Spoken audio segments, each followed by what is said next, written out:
Professores, tudo bem? Aqui é a professora Maeli. Vamos começar mais um estudo. Hoje nós vamos estudar a Lei 11.091, de 12 de janeiro de 2005, que vai tratar aí do plano de carreira dos servidores técnicos educacionais, tá? Deixa eu compartilhar a lei aqui com vocês, para que a gente possa começar a acompanhá-la. Então, tá aí, né, a Lei 11.091 dispõe sobre a estruturação do plano de carreira dos cargos técnicos administrativos em educação, no âmbito das instituições federais de ensino vinculadas ao Ministério da Educação e da outras providências. Então, vamos lá. Artigo 1º, fica estruturado o plano de carreira dos cargos técnico-administrativos, composto pelos cargos efetivos, técnicos administrativos e técnicos marítimos, de que trata daí outra lei, tá? Os cargos a que se refere o caput deste artigo, vagos e ocupados, integram o quadro de pessoal das instituições federais de ensino. O regime jurídico dos cargos do plano de carreira é instituído pela Lei 8.112, que nós já estudamos, né? Uma das primeiras leis que nós já estudamos. Observadas as disposições desta lei. Para os efeitos desta lei, são consideradas instituições federais de ensino, órgãos e entidades públicos vinculados ao MEC, que tenham por atividade fim o desenvolvimento e aperfeiçoamento do ensino, da pesquisa e extensão, que integram o Sistema Federal de Ensino. Tá? Aqui, um conceito, né? Eu sempre gosto de estar destacando os conceitos. Então, o que é considerado uma instituição federal? Né? São as entidades públicas vinculadas ao MEC, que tem por atividade fim, e aí aqui está a definição certinha, tá? Para vocês anotarem aí. Então, capítulo 2, organização do quadro de pessoal. A gestão dos cargos do plano de carreira observará os seguintes princípios e diretrizes. Primeiro, quais são? Outro ponto importante. Princípios e diretrizes do plano de carreira. Em primeiro lugar, natureza do processo educativo, função social e objetivos do Sistema Federal de Ensino. 2, dinâmica dos processos de pesquisa, ensino, extensão e administração e as competências específicas decorrentes. 3, qualidade do processo de trabalho. 4, reconhecimento do saber não instituído resultante da atuação profissional na dinâmica de ensino, de pesquisa e extensão. 5, vinculação ao planejamento estratégico e ao desenvolvimento organizacional das instituições. 6, investidura em cada cargo condicionada à aprovação em concurso público. 7, desenvolvimento do servidor vinculado aos objetivos institucionais. 8º, garantia de programas de capacitação que contemplem a formação específica e a geral, nesta incluída a educação formal. Avaliação do desempenho funcional dos dos servidores, como processo pedagógico, realizada mediante critérios objetivos decorrentes das metas institucionais, referenciada no caráter coletivo do trabalho e nas expectativas dos usuários, e oportunidade de acesso às atividades de direção, assessoramento, chefia, coordenação e assistência, respeitadas normas específicas. Então, tá aí os princípios e diretrizes do plano de carreira. Parágrafo único. As instituições federais de ensino poderão conceder, na forma do regulamento, bolsas de pesquisa, desenvolvimento, inovação e intercâmbio aos ocupantes de cargo público efetivo de técnicos administrativos envolvidos nessas atividades, atendido o disposto do artigo 8º desta lei. Artigo 4º. Caberá à instituição federal de ensino avaliar anualmente a adequação do quadro de pessoal às suas necessidades, propondo ao Ministério da Educação, se for o caso, o seu redimensionamento, consideradas, entre outras, as seguintes variáveis. A demanda, né? Então, para fazer esses redimensionamentos, essas adequações, a gente tem que ver quais são as demandas institucionais, a proporção entre os quantitativos da força de trabalho do plano de carreira e usuários, as inovações tecnológicas e a modernização dos processos de trabalho no âmbito da instituição. Parágrafo único. Os cargos vagos e alocados provisoriamente no Ministério da Educação deverão ser redistribuídos para as instituições federais de ensino para atender às suas necessidades, de acordo com as variáveis indicadas nos incisos 1 a 4 deste artigo e conforme o previsto no inciso 1º do parágrafo 1º do artigo 24 desta lei. Os conceitos agora. Deixa eu baixar aqui. Para todos os efeitos desta lei, aplicam-se os seguintes conceitos. Isso aqui também eu acho importante copiar. 1. Plano de carreira, conjunto de princípios, diretrizes e normas que regulam o desenvolvimento profissional dos servidores titulares de cargos que integram determinada carreira, constituindo-se instrumento de gestão do órgão ou entidade. 2. Nível de classificação, conjunto de cargos de mesma hierarquia, classificados a partir do requisito de escolaridade, nível de responsabilidade, conhecimentos, habilidades específicas, formação especializada, experiência, risco e esforço físico para o desempenho de suas atribuições. 3. Padrão de vencimento, posição do servidor na escala de vencimento da carreira em função do nível de capacitação, cargo e nível de classificação. Cargo, conjunto de atribuições e responsabilidades previstas na estrutura organizacional que são cometidas a um servidor. Nível de capacitação, posição do servidor na matriz hierárquica dos padrões de vencimento, em decorrência da capacitação profissional para o exercício das atividades do cargo ocupada, realizada aí após o ingresso. Ambiente organizacional, área específica de atuação do servidor, integrada por atividades afins ou complementares, organizada a partir das necessidades institucionais e que orienta a política de desenvolvimento de pessoal e usuários, pessoas ou coletividades internas e externas à Instituição Federal de Ensino que usufruem direta ou indiretamente dos serviços por ela prestados. Muito bem, vamos ver a estrutura do plano de carreira. Artigo 6º, o plano de carreira será estruturado em 5 níveis de classificação, com 4 níveis de capacitação cada, conforme o anexo 1 desta lei. Os cargos do plano de carreira são organizados em 5 níveis de classificação, A, B, C, D e E, de acordo com os dispostos no inciso 2 do artigo 5º e no anexo 2 dessa lei. São atribuições gerais dos cargos que integram o plano de carreira, sem prejuízo das atribuições específicas e observados os requisitos de qualificação e competências definidos nas respectivas especificações.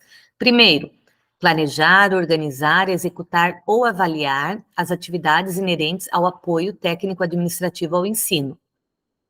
Planejar, organizar, executar e avaliar as atividades técnico-administrativas inerentes à pesquisa e à extensão nas instituições federais de ensino.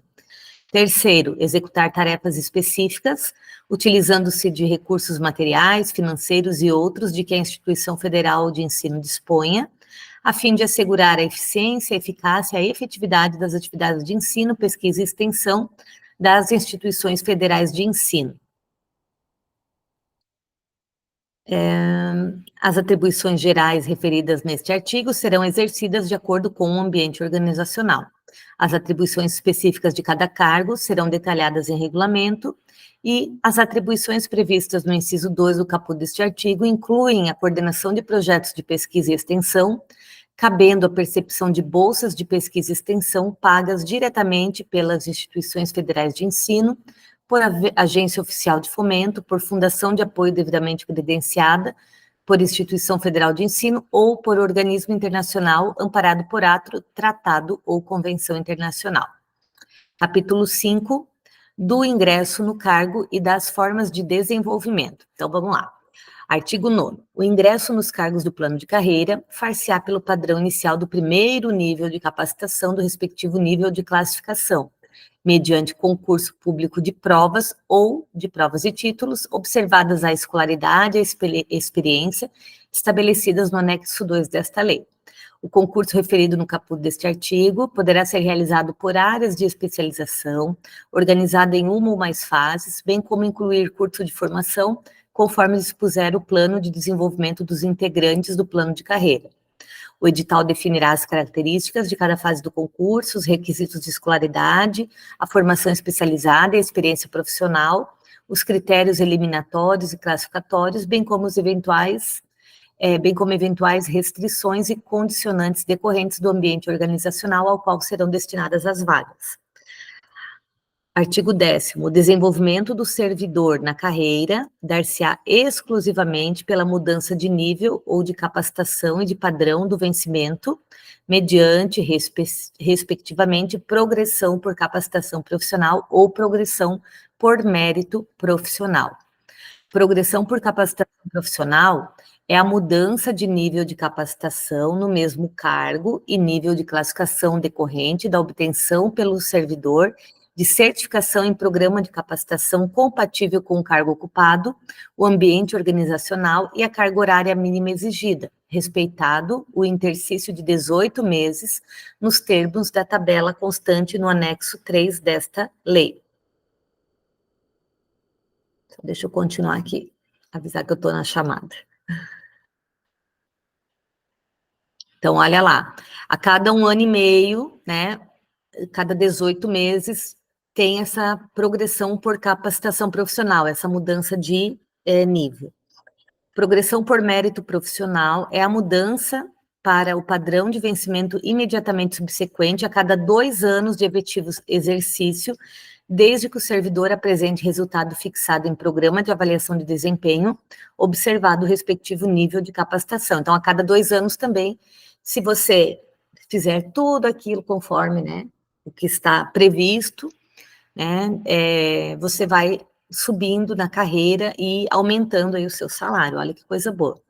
O servidor que fizer jus à progressão por capacitação profissional será posicionado no nível de capacitação subsequente, no mesmo nível de classificação, em padrão de vencimento na mesma posição relativa que ocupava anteriormente, mantida a distância entre o padrão que ocupava e o padrão inicial do novo nível de capacitação. No cumprimento dos critérios estabelecidos no anexo 3, é permitido o somatório de cargas horárias de cursos realizados pelo servidor durante a permanência no nível de capacitação em que se encontra e a carga horária que excedeu a exigência para a progressão no interstício do nível anterior, vedado o aproveitamento de cursos com carga horária inferior a 20 horas aulas. Então, você vai acessando esses cursos, né, só não pode ser cursos com menos de 20 horas. E o que sobrar daquela quantidade de horas, você pode acessar na promoção seguinte. A mudança de nível de capacitação e de padrão do vencimento não acarretará mudança de nível de classificação. Para fins de aplicação do disposto do parágrafo 1º deste artigo, aos servidores titulares de cargos de nível de classificação E, a conclusão com aproveitamento na condição de aluno regular de disciplinas isoladas que tenham relação direta com as atividades inerentes ao cargo do servidor, em cursos de mestrado e doutorados reconhecidos pelo MEC, desde que previamente comprovada, poderá ser considerada como certificação em programa de capacitação para fins de progressão por capacitação profissional, conforme disciplinada em ato do Ministro de Estado da Educação. A liberação do servidor para a realização de cursos de mestrado e doutorado está condicionado ao resultado favorável na avaliação de desempenho. Então, quem quiser estudar aí, né, vai ter oportunidade, mas tem que trabalhar direitinho, né? Os critérios básicos para a liberação a que se refere o parágrafo 7º deste artigo serão estabelecidos em portaria conjunta dos Ministérios do Estado do Planejamento, Orçamento e Gestão e Educação. Artigo 10. A partir de 1º de maio de 2008, o interstício para a progressão por mérito profissional na carreira de que trata o parágrafo 2º do artigo 10º desta lei passa a ser de 18 meses de efetivo exercício. Parágrafo único. Na contagem do interstício necessário à progressão por mérito profissional de que trata o caput deste artigo, será aproveitado o tempo computado desde a última progressão. Artigo 11. Será instituído incentivo à qualificação ao servidor que possuir educação formal superior ao exigido para o cargo de que é titular na forma do regulamento. Artigo 12. O incentivo à qualificação terá por base percentual calculado sobre o padrão de vencimento percebido pelo servidor, na forma do anexo 4 desta lei, observados os seguintes parâmetros. Então, vamos lá. Lista de parâmetros, sempre é importante a gente anotar. Primeiro, aquisição de título em área de conhecimento com relação direta ao ambiente organizacional de atuação do servidor ensejará maior percentual na fixação do incentivo à qualificação do que em área de conhecimento com relação direta. E segundo, a obtenção dos certificados relativos ao ensino fundamental e ensino médio, quando excederem a exigência de escolaridade mínima para o cargo do qual o servidor é titular, será considerada, para efeito de pagamento do incentivo à qualificação, como conhecimento relacionado diretamente ao ambiente organizacional. Os percentuais do incentivo à qualificação não são acumuláveis e serão incorporados aos respectivos proventos de aposentadoria e pensão. O incentivo à qualificação somente integrará os proventos de aposentadorias e as pensões quando os certificados considerados para sua concessão tiverem sido obtidos até a data em que se deu a aposentadoria ou instituição da pensão. Para fins de concessão do incentivo à qualificação, o Poder Executivo definirá as áreas de conhecimento relacionadas direta e indiretamente ao ambiente organizacional e os critérios e processos de validação dos certificados e títulos, observadas as diretrizes previstas no parágrafo 2º do artigo 24 desta lei. A partir de 1º de janeiro de 2013, o incentivo à qualificação de que trata o CAPU será concedido aos servidores que possuírem certificado, diploma ou titulação que exceda a exigência de escolaridade mínima para o ingresso no cargo do qual é titular, independentemente do nível de classificação em que esteja posicionado na forma do anexo 4. Remuneração. A remuneração dos integrantes do plano de carreira será composta do vencimento básico, correspondente ao valor estabelecido para o padrão de vencimento do nível de classificação e nível de capacitação ocupados pelo servidor, acrescido dos incentivos previstos nesta lei e das demais vantagens pecuniárias estabelecidas em lei. Os integrantes do plano de carreira não farão jus à gratificação temporária, de que trata a Lei 10.868, de 2004, e a gratificação específica de apoio técnico-administrativo e técnico-marítimo, das instituições federais.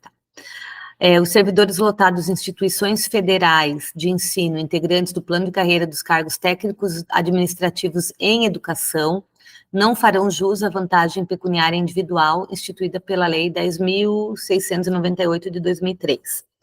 Os vencimentos básicos do plano de carreira dos cargos técnico-administrativos em educação estão estruturados na forma do anexo 1C desta lei, com efeitos financeiros a partir das datas nele especificadas. Sobre os vencimentos básicos referidos no caput deste artigo, incidirão os reajustes concedidos a título de revisão geral da remuneração dos servidores públicos federais.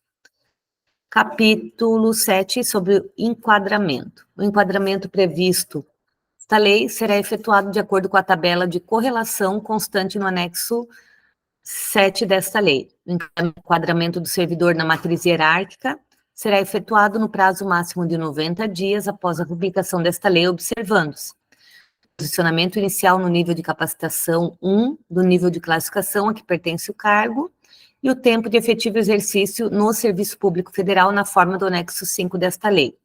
Na hipótese do enquadramento de que trata o parágrafo 1º deste artigo, resultar em vencimento básico de valor menor ao somatório do vencimento básico de gratificação temporária e gratificação específica de apoio técnico-administrativo e marítimo, considerados no mês de dezembro de 2004, proceder-se ao pagamento da diferença com parcela complementar de caráter temporário. A parcela complementar será considerada para todos os efeitos como parte integrante do voto do novo vencimento básico e será absorvida por ocasião da reorganização ou reestruturação da carreira ou tabela remuneratória, inclusive para fins de aplicação da tabela constante no anexo 1D desta lei. O enquadramento do servidor no nível de capacitação correspondente às certificações que possua será feito conforme regulamento específico, observado o disposto no artigo 26, inciso 3, anexo 3 desta lei, bem como a adequação das certificações do plano de desenvolvimento dos integrantes de carreira dos cargos técnicos administrativos em educação, previsto no artigo 24 dessa lei. Os servidores redistribuídos para as instituições federais de ensino serão enquadrados no plano de carreira no prazo de 90 dias da data da publicação desta lei. O enquadramento dos cargos referidos no artigo 1º desta lei dar-se-á mediante opção irretratável do respectivo titular, a ser formalizada no prazo de 60 dias, a contar do início da vigência dessa lei, na forma do termo de opção constante no anexo 6 dessa lei. Parágrafo único.